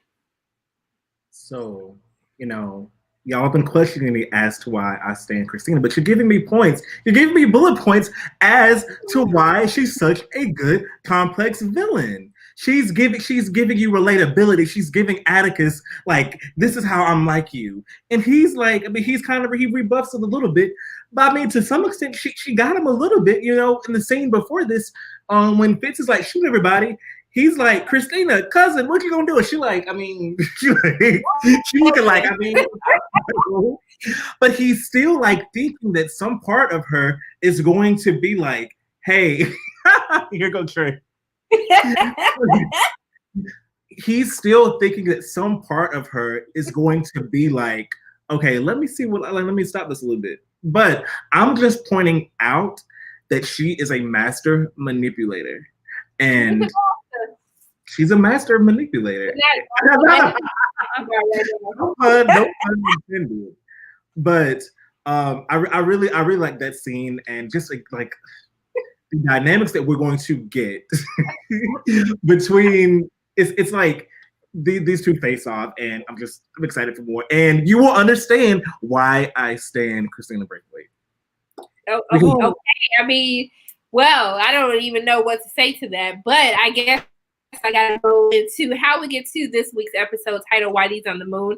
As Atticus is going through the preparation for his ceremony, we hear a 1970 spoken word poem by Gil Scott Heron called "Whitey's on the Moon," which is actually in reaction to about the Apollo moon landings, about how much money the government invested into the space race, into making sure that we can get a man on the moon.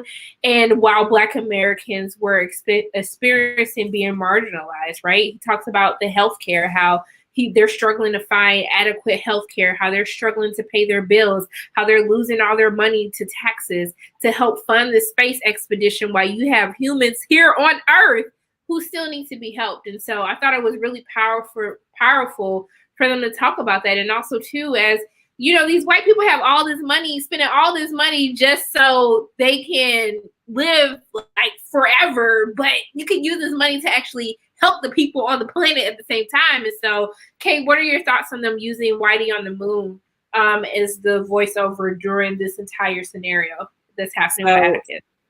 I thought using this poem was brilliant. And so much like using the James Baldwin voiceovers in episode 1, like I definitely love this. And let me tell you why. So using this poem during the ceremony had a lot of layers, but really it spoke the most to, obviously, like to your point, the racial inequality and inequities that exist between white people that continue to thrive while we are literally torn apart. So like while this poem is, you know, being played, Atticus's body is literally being torn apart. That's what you see. You see all like pieces of him leaving his body, and that really represented everything in the poem. Like these white people are spending their money, their time, and their energy to support themselves, to put themselves on the moon.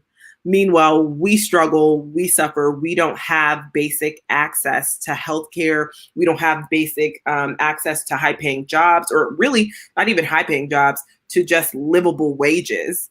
And so, which means we're having issues with rent, which means we're having issues with a lot of different things. And so it's like as Tick is literally being ripped apart for Whitey, aka Samuel, aka Fitz. And Christina. He's being torn apart. And Christina, yes. He's being torn apart for their gain, right? And so it's just so interesting, too, that while this is playing, he sees his ancestor. So he gets to see the ancestor who made it out, who escaped, right? He sees this ancestor and she's there to save him. And it's almost like at the height of his suffering and his pain, his ancestor reaches out and is like, now is not your time. We have more work to do. We have more work to do. Yes. So I loved it. Oh my gosh. Yeah, I mean, we see them all turn to stone, and you know, I guess I'll give Trey the opportunity to try to defend Christina some way, somehow. So, I mean, go ahead, Trey. Go ahead. I just want everyone in the comments to know I am talking about this white woman in the context of being a good villain. And I even going back to like how she went from Caleb to Christina from the source material, it was such a brilliant choice. We wouldn't have been getting these layers. I feel like we're doing with this white woman, and it's just different. But I will say, you said and Christina too, but we know Christina's manipulating a lot of stuff. She knows what's going. She knows what's going to happen. The end game was not for him to be torn up. Like she knows what's going to happen. So I just wanted to point that out too. I think that like she's looking at end game. She's not looking at like the comments. He's not looking at right now. She's looking at the bigger picture. Thank you, Lisa. As the villain. But I just thought it was super, super like well done. I'm glad they used that. And it's just like, you know, they want to be immoral so they can still disenfranchise us longer. it's just wild. Now, to Trey's point, I will agree with that. I will agree to Trey's point that Christina knows that she still needs Tick alive for something. Yeah. So I will say that, like, it's not for her own good. It's not for her own good. It's not for their own good. It's just for her benefit. But it's for her like added, like yeah. And in the book, in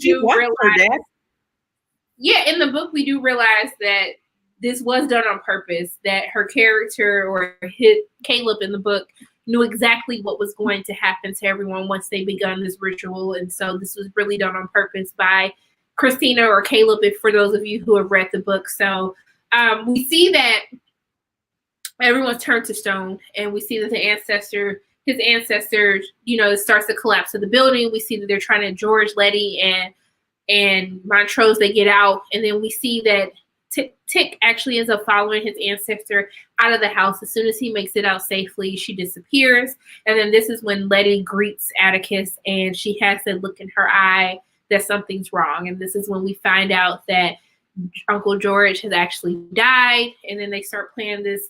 I know the song is called River by Leon Bridges, which I think was a perfect choice for a song at the end of the episode. And we see Atticus tell him that he's sorry for what has happened, because we saw Christina tell him, hey, we didn't tell you to bring everybody with you. We told you to bring your raggedy behind. We didn't tell you to bring anybody else now. So the episode kind of ends right there on this cliffhanger, which is interesting because Trey, have either of you read the book? No. I'm familiar with the source material, but I've not read it. Yeah, so in the book, actually, Uncle George doesn't die in the book. So when this happened, I was like, oh my God, they killed Uncle George? Like, what happened? Because no one dies in the book. So I was just really perplexed. And I don't know why they would get rid of Uncle George, who is literally kind of the heart of the show at this point, because he's the one who really encourages Atticus and Letty. But yeah, what are you guys' thoughts on the death of Uncle George? Trey, we'll start with you. R.I.P. my God.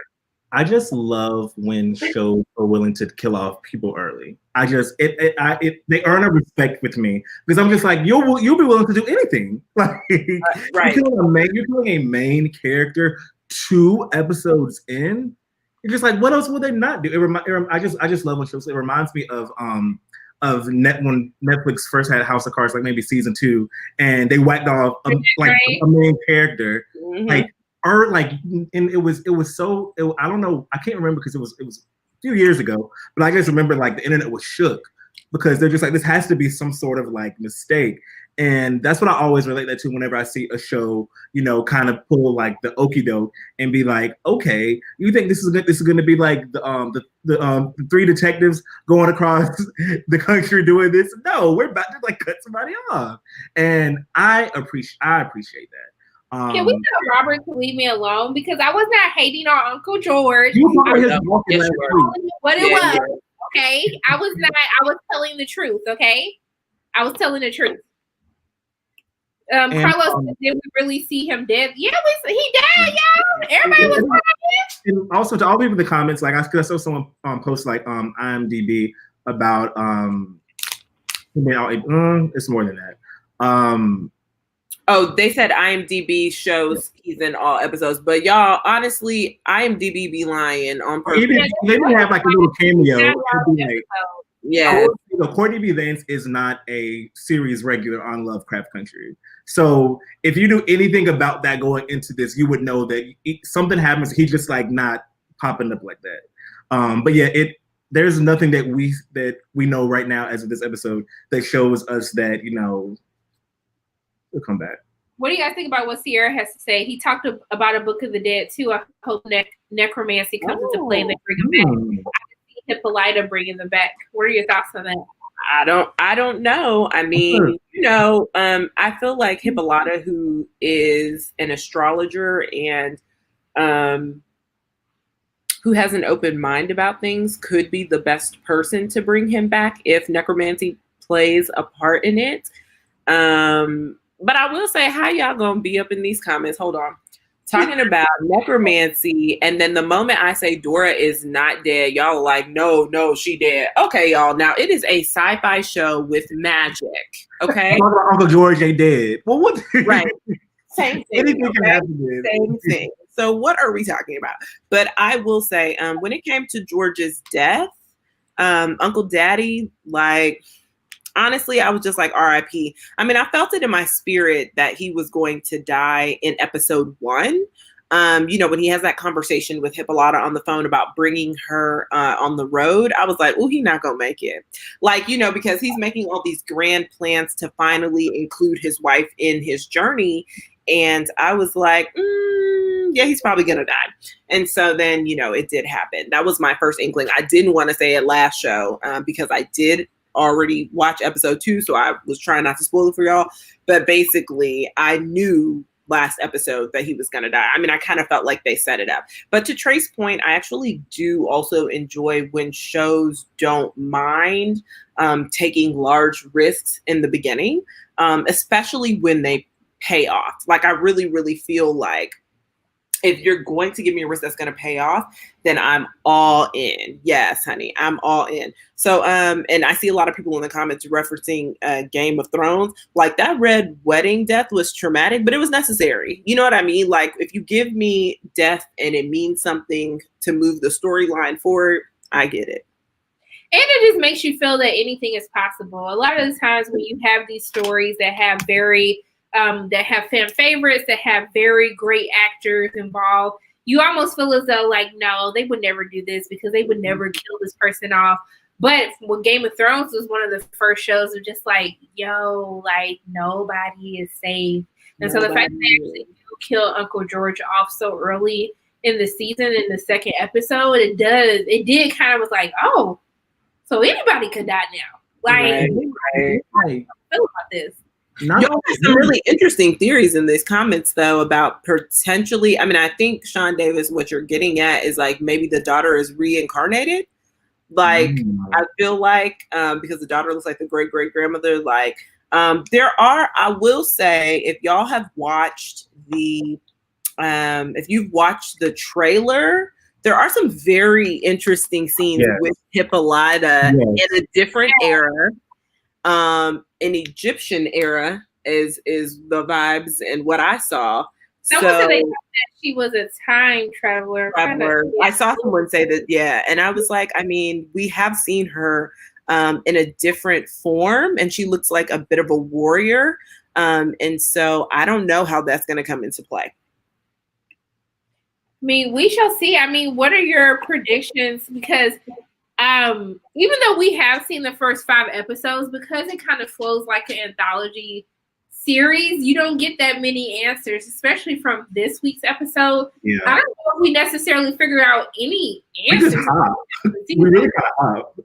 Yeah. I mean, in the book, it is a huge, I do want to prepare you guys. You will feel as though for next week that it's a huge time jump and you're just like, so are we going to talk about what just happened in last week's episode? But that's really how the book is. It kind of hops all over the place, and you really go through on these different journeys with different characters.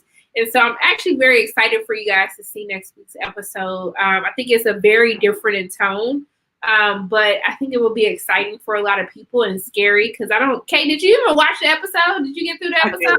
Yeah, she told me it was so scary. I was like, it was for me. I watched it and I closed my eyes on the parts where I knew something, like terrifying was going to come my way. But I also feel like, people's definition, and Trey, you and I talk about this all the time. People's definitions of horror are dramatically different right now, and that can mean lots of different things. So monsters, I'm cool with. What occurs, and I'm not going to say anything, but what occurs next week, I'm not cool with.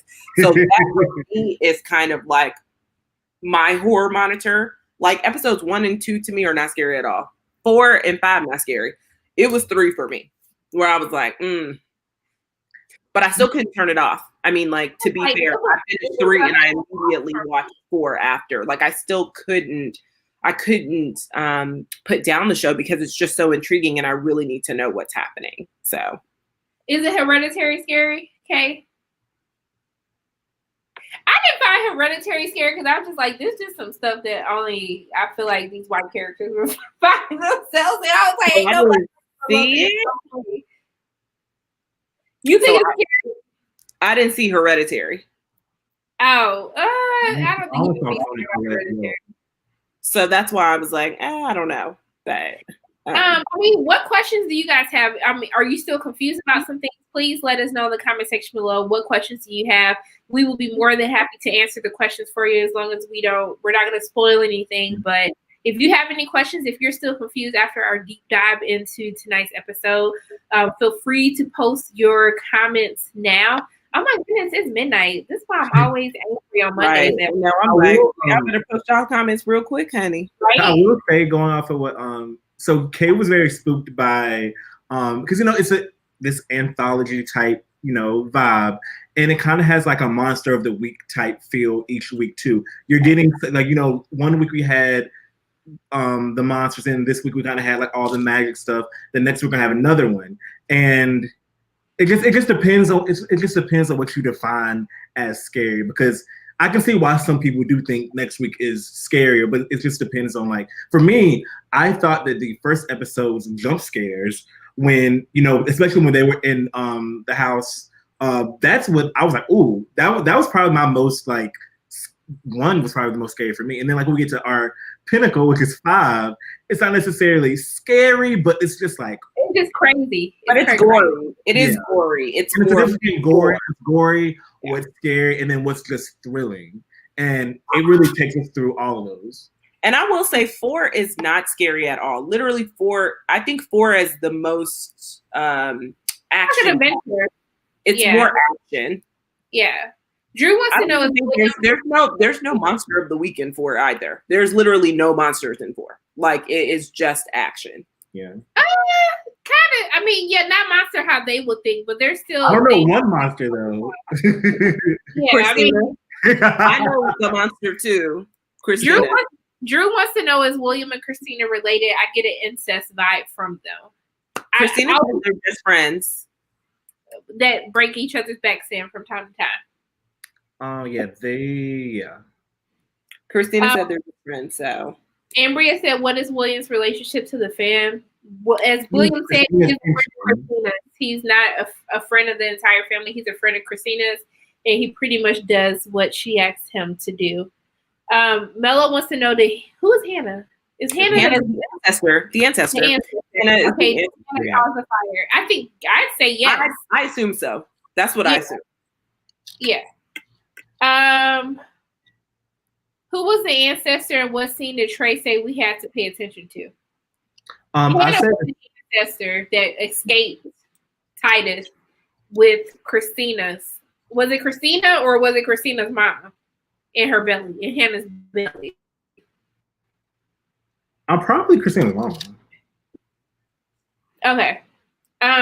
Trey, what was the scene that you said? I don't think it was Christina's mom. I don't know who. Like, sorry, not Christina mom. I'm sorry, y'all. It's probably the drinks. I'm talking about Dora. Dora's mom. Yes. Oh, okay, yeah. My bad. I was like, it's not Christina's mom. I was like, I think it's either Dora's mom or Dora's grandma. They really don't talk about how many generations. Yeah, we don't get. She didn't call him his great grandfather though. She said your great grandfather. So Titus is his great grandfather. I thought it was more than 2 greats, but who knows? Trey, what was the scene that they needed to pay attention to?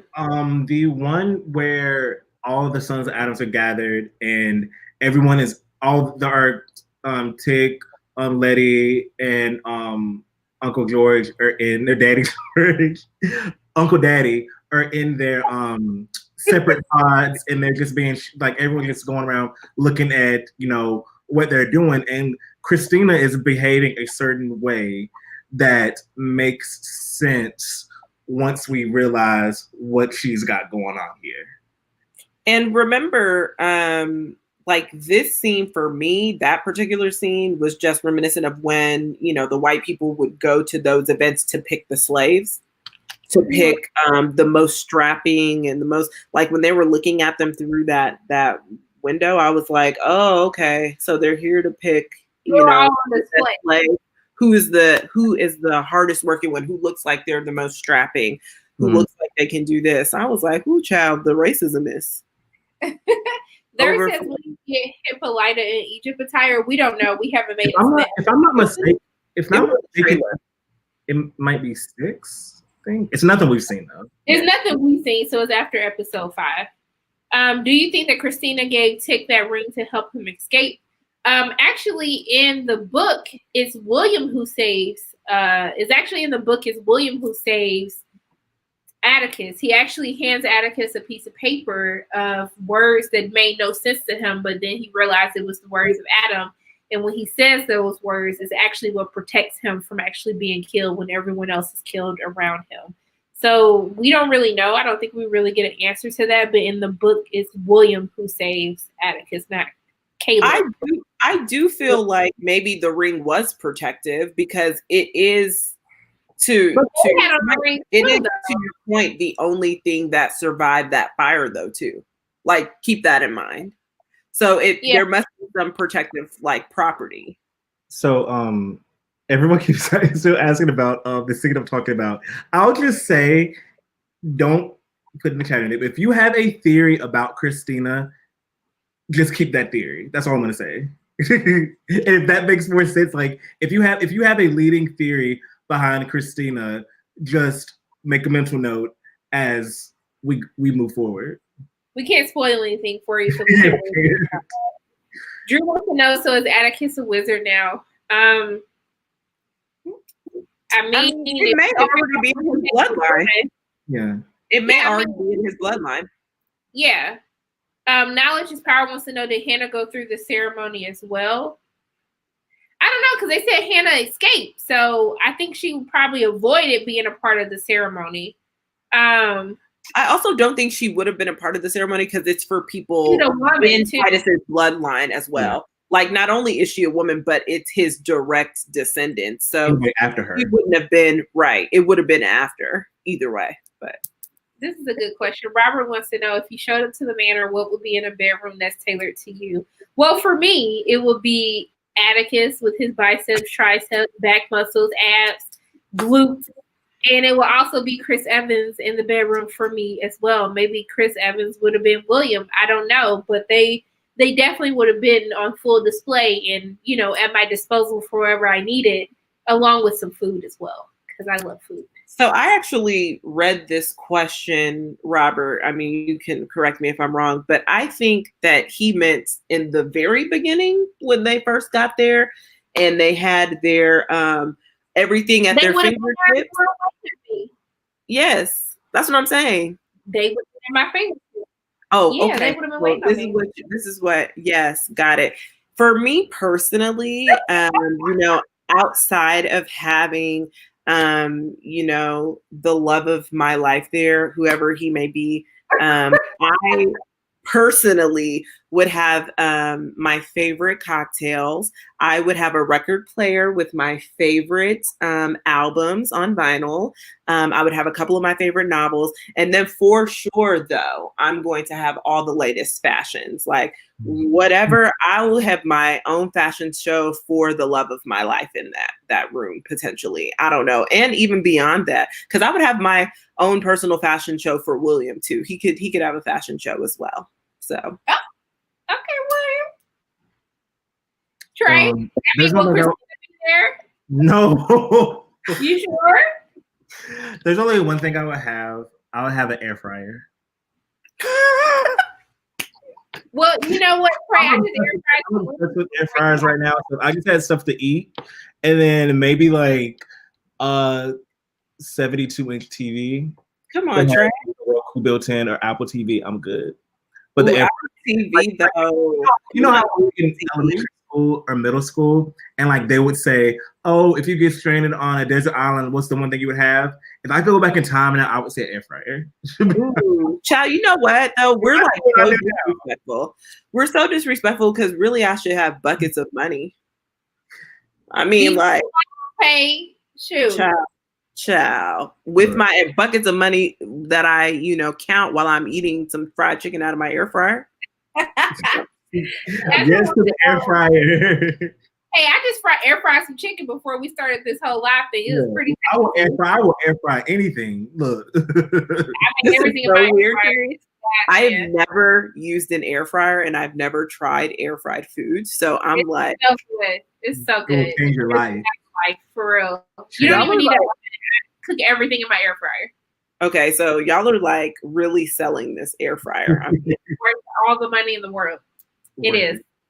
Jasmine wants to know, can we break down how Tick is related to the bloodline? So Tick's great-great-grandfather, who is Titus Braithwaite, who we saw in the picture, they said that he was always very kind to his slaves. So he raped his slaves. And so that's the ancestor that helped him escape from the ceremony that was happening.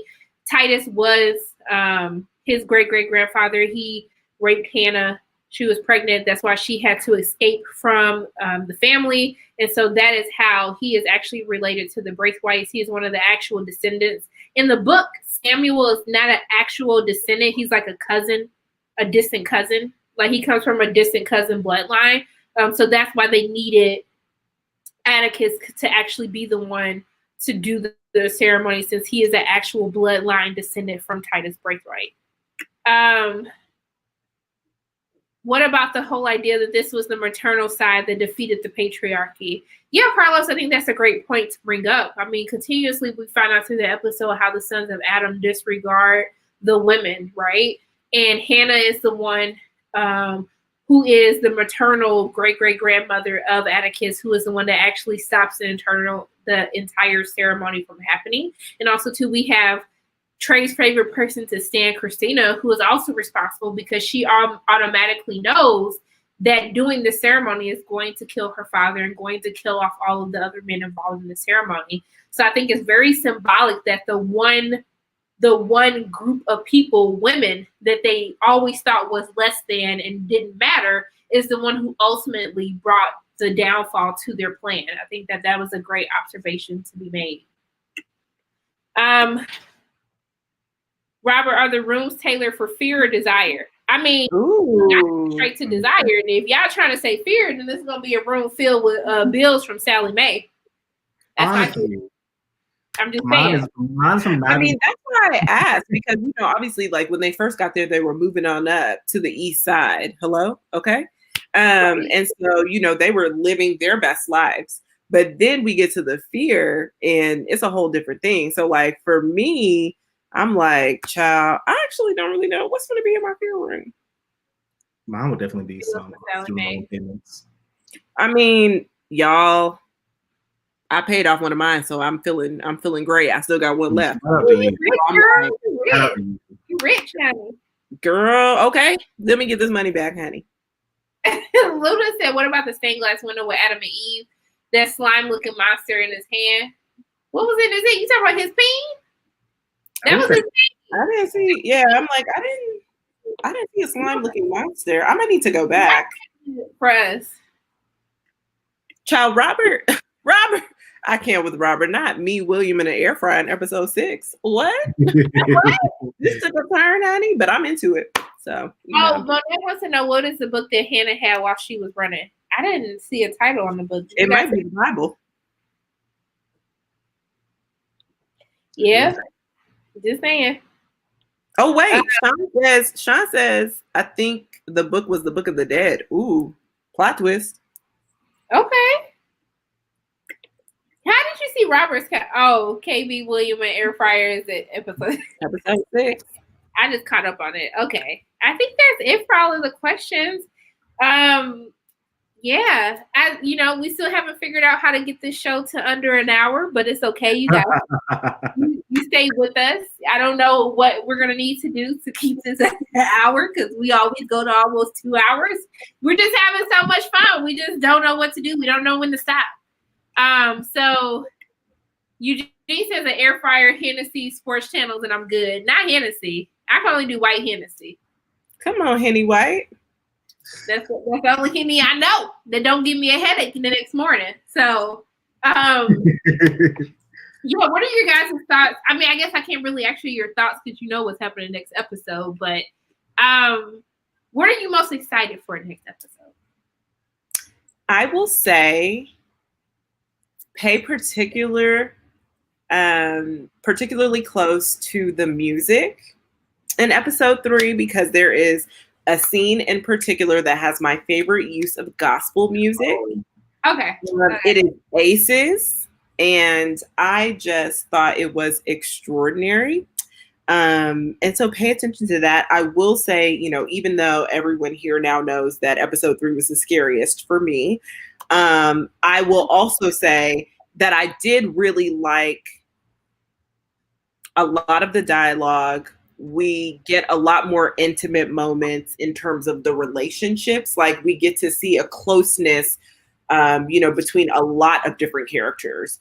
And I would say that was probably the best part. Like the relationships develop exceptionally well in this episode. But to Sharronda's point, there is going to be a time jump that y'all going to be like, how much time has passed? Which is also not that clear. But that's okay, because keep rocking. And like I say to everyone who asks me about this show, if we get to episode 5 and you're still not invested in this show and you still don't like it, then in my humble and personal but also right opinion, then you don't like TV. Like, because if you get to episode 5 and you don't like this show, then you do not like television. I mean, that's a bold statement right there, Trey. What are your thoughts? I keep telling people to, like, even after episode 2, it's like, don't think that you know where the show is going, because you don't. Like every time we think that it's going to go somewhere, it's going to take that left turn over and over and over again. And I'm just excited for people to see Ruby to get more shine next week, because she is going to play a very large part in our story going forward. So you'll be able to see, we'll learn a lot more about her in episode 3. And like KB said, just we're gonna learn, because we don't really, episode 2 was a lot of exposition building. Like we got to know a lot more of things that are happening, and then now that we have all this information, we're gonna learn more about the relationships between these people. We're gonna learn more about like literally everybody, even like, don't want to say these 2 names, but we'll just learn more about people. Yeah, we'll learn about everybody. Yeah. Especially Queen Ruby, though. Just, oh my God, come on. Queen Ruby is the best. Like, when y'all see, y'all just wait to see what Wumi does. Just a star. She's doing the things that ain't nobody else doing right now. Like, to be honest. She is a star, y'all. Like, child. Sean wants to know, do you think the sister is psychic? I'm assuming Ruby yes. is. Oh, no. Are you talking about Diana? I'm talking about D. Yeah, D. I do think she's psychic. I think that she's prophetic. Like, I think that everything that she draws and that she's writing is prophetic. Like, I think it all has meaning, for sure. It's something there. It's something there with that character. Yeah. I don't know exactly what it is, but something there with the character. Robert said that KB has a get off my cape energy. And Monette said, bring Trey back as well. Love K. I will always be here to stand by Christina. Oh. Again, let me clarify for people who I'm saying her as a good, evil villain. We have to agree on that. We have to agree on that. Hey, they actually come back, and then you start talking about Christina. He's gonna find a way to bring it back to his boo, honey. Really? Like, let's go find a way, honey. I'm just gonna wait till a few episodes down the road when y'all are like, I knew it. Like I knew that she was that girl. She was that girl I knew she was. And you're like, you're gonna think that. You're gonna think that. Robert said, "Don't worry, Trey. We still love you." We do. We don't give him a hard time, but we do. And Luna said, "I just don't know what to say, Trey." Just keep watching. Just keep watching. Okay, we're gonna keep watching then. But those are pretty much our thoughts on this week's episode. Thank you so much for sticking it out with us. Thank you for always tuning in and supporting us. We really appreciate it.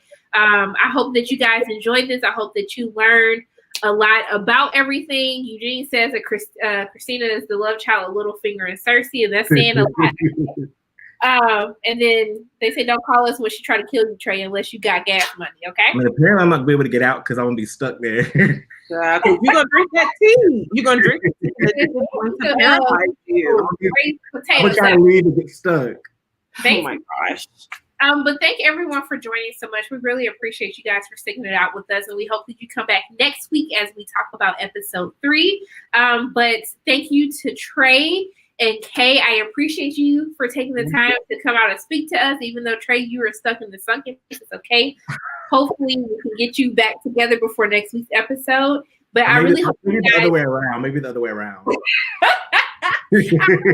You guys come back to the show soon, and I hope that all of you guys are here next week as we talk about episode 3. But that is it for this week. I love you guys 3000, and until I see you again, I will talk to you guys soon.